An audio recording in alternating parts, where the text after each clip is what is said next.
Our first date, he invited me to a very famous pool in Brooklyn. I said, okay. I'm very nearsighted, and I couldn't be seen dead in glasses.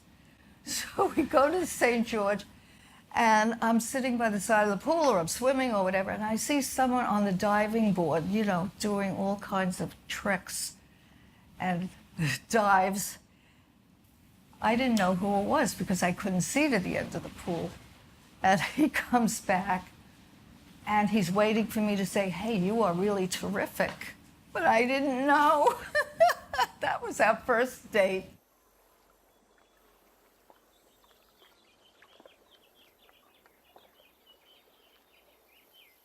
Debbie was a freshman at Pratt, just gotten out of high school, and I was a senior at Pratt, my third school.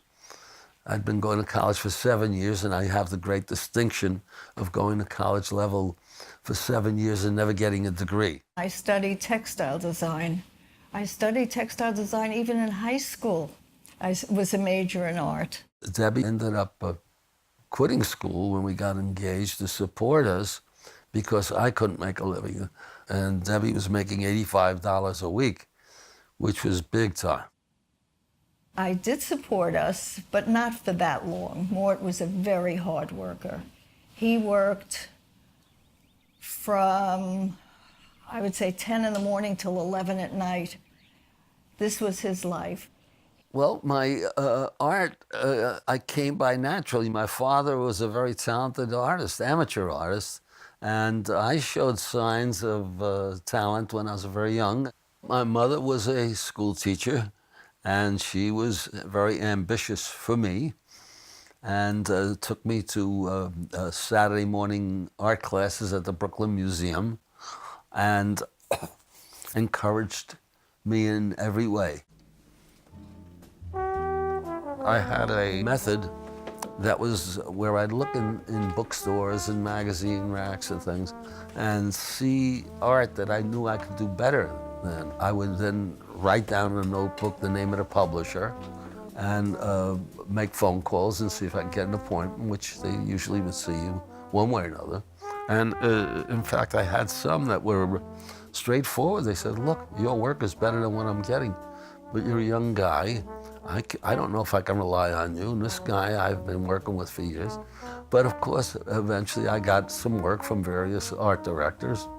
I had one thing for sure that I did, and that was that I do my very best on every single picture.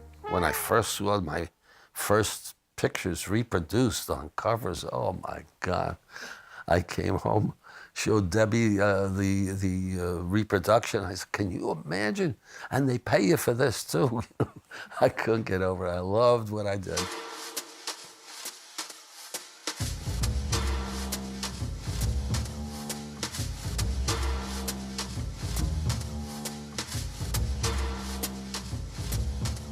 Particularly after World War II, a great industry was developed, and admittedly, I think it had a lot to do with the returning vets, and because all of a sudden you see illustrated magazines popping up like Argosy and Men's Adventure and True Magazine, and they were pictorial. I mean, so therefore, and that was really before photography was that popular in magazines.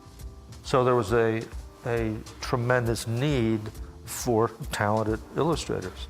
But the finished product had to be terrific. It had to be saleable. It had to be attractive to the public. And indeed, it was the best illustrators with their illustrations would capture the eye of the public in a minute. You try to pick out moments that will entice the reader, catch their attention, and want them to read the text. You figure out what is going to be visually the strongest image you can make to get people interested. The whole goal is for them to, if they're going through a magazine and thumbing through, they you want to have them stop and say, hey, what's going on here? And hey, start to read the thing, and then they get caught.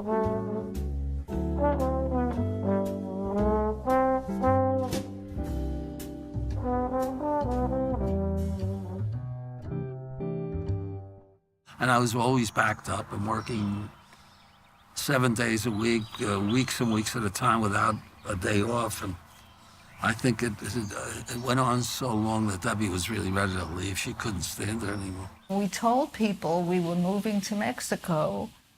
It was a very funny reaction. A lot of people said, "Oh my God, the Künstlers must be in trouble with the law. Maybe the police are after them." Some people said it's the IRS. They didn't pay their taxes. I mean, we got such a funny reaction because in the 60s, no one really moved out of the country. But we did, and it was really, I would say it was the best experience of our married lives. It was the first time that I had leisure time, and I could take my time painting a picture. We try to take advantage of the culture completely, the things you would not get here, such as the food, the music, or whatever it was that you couldn't get here, we wanted to take advantage of there. My son was going to be a matador. I'm not kidding you. This Dr. Barbosa, who owned the ranch and raised bulls, said David really has intuition. He's a natural. I said to Mort, I think we better go home.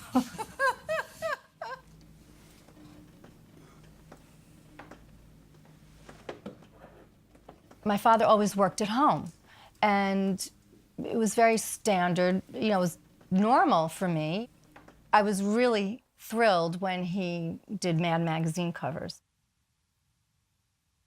He did a front cover, which is a very famous one, which is the Jaws spoof cover. So it's of the famous Jaws poster, but instead of the shark coming up and with a beautiful woman swimming, it's Alfred E. Newman, and the shark has his eyes crossed and his tongue sticking out, and he's going, ugh. So it was a lot of fun.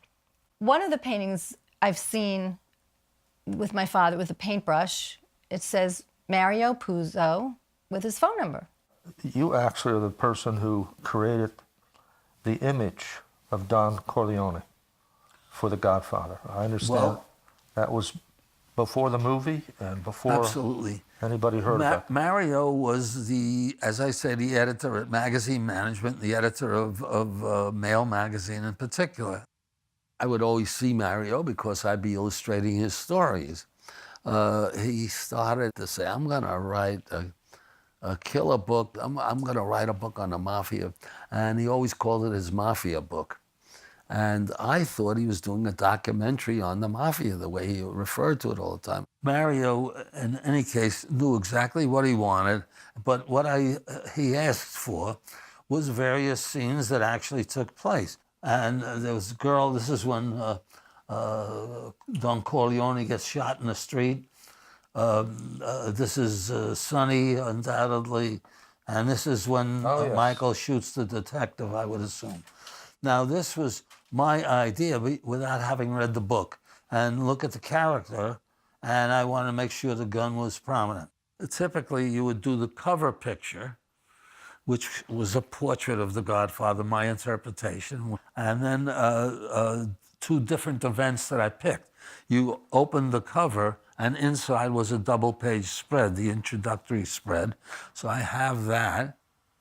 So it was Michael and Kay, and he's comforting her and saying, no, the business is going to be legitimate. Okay. Right. So I did that, those 4 pictures in 1969. And of course, the movie didn't come out until 1973. The cover became the model for the Marlon Brando character. You could see the likeness of it. And it was quite exciting to be connected with, the great success that Mario had. And I wish we had a space where I could have the Mort Künstler Gallery of American Illustrations. The body of work that he's produced is enormous. It's important. And to think he's a local guy, I mean, that's what a local museum would do. That he spans so many different genres and so many different, decades, because he's been painting, as you can see, literally all of his life. It's so accessible, his art. It's something, that is, from a historical American history standpoint and just artistic standpoint that people can really appreciate and easily identify with.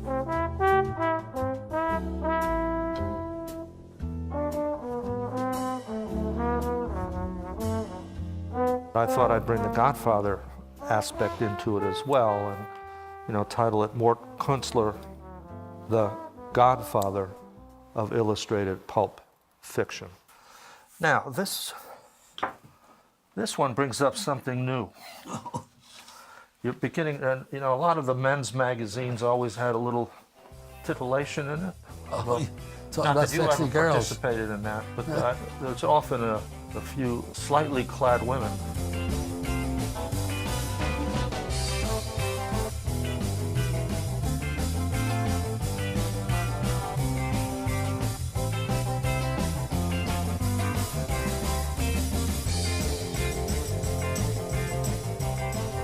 The art that Mort did in the 60s and 70s is called men's adventure art. And it's really interesting art because it's considered, I'm sure, completely politically incorrect. Because he does all these great paintings of, some realistic scenes, military or bank robberies or crime or things like that. But he also does them where, the women in them, they're always women. And why is it that they're always in their underwear? Yeah, well, this is about as risque as they got. I read where... Oh, yeah? I read where either Mario or Bruce Friedman said there never was such a thing that promised more and delivered less. Michael sees this art as something that should be exhibited. So it's really nice that all these years later, there's going to be an exhibit of his men's adventure art to be seen really for the first time.